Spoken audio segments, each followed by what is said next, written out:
I'm an accidental YouTuber.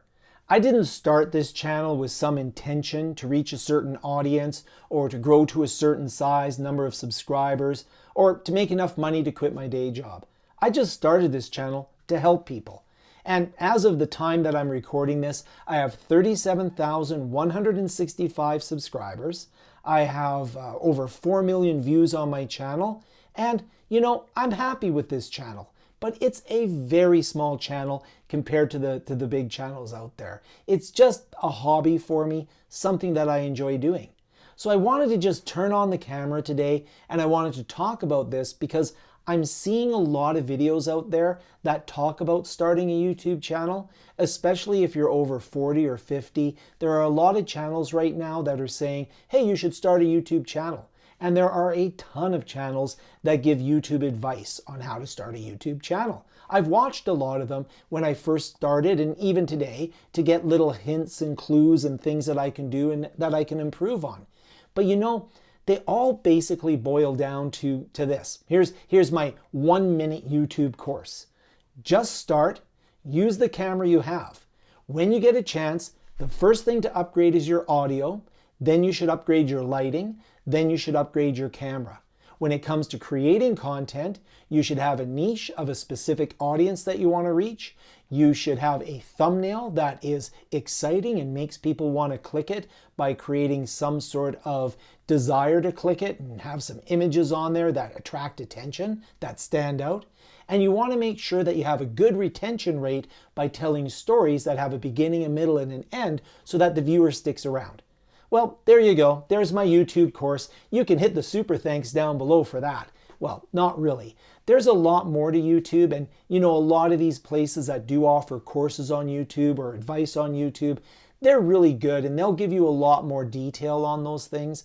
But I do find that most of them for me were variations on those themes. How to choose a camera, how to choose better audio, how to do better lighting. So a lot of those channels focus on those skills. In my case, I just started my YouTube channel when we were all locked away and we had to teach remotely. I wanted to create some videos to help people use some simple tools like the Microsoft Whiteboard or Microsoft Teams in order to teach remotely and to be more effective in that.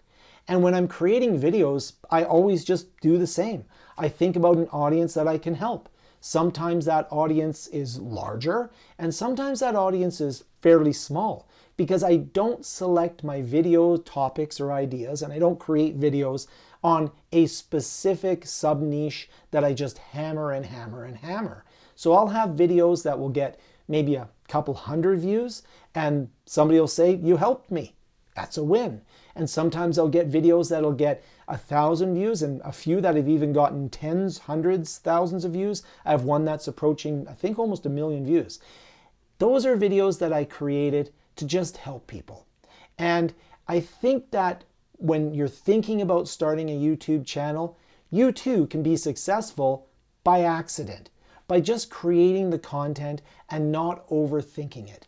Sure, you can grow faster or you can try to figure out the system, but the algorithm brought you to this video if you're watching it, and I don't know how many views this video has because I'm just filming it. So right now it has 0. I haven't even edited it. So it has -1 view. I haven't even put this together. So this will be an interesting experiment. If I only get like 100 views on this video, I'll be like, oh, it wasn't so helpful, and I'll move on to something else. And this will be an artifact of me being an accidental YouTuber. Oh boy, that's a lot to digest. I'm thinking about the future and trying to remember the past. Anyways, the point is that, when it comes to YouTube, I think I'm going to encourage you to just create a few videos and put them up on YouTube for the practice. And then if you want to start using all of the different advice and tools and tricks and really do a YouTube channel with intention, I can't speak to that because I never did. I'm an accidental YouTuber and I'm okay with that. And I'm a fortuitous accidents. We'll see what happens in the future with my channel. We'll see what happens as I accidentally find topics that resonate and I accidentally find topics that only a few people watch. But the one thing I know is that I'll always create videos that are there to help people. And that's no accident. So hopefully you enjoyed this video. If you did, you can like it. I would not encourage you to subscribe to this channel if the algorithm brought you to this video. Maybe check out some of my other videos, and if those resonate with you, then you could subscribe. But you can always give this one a like. That's always good. But for the subscription, I should probably earn that from you with my other videos. Thank you so much for watching. Just, like I said, I just want to turn on the camera, talk a little bit about this. Check out some other videos, and hopefully I'll see you again.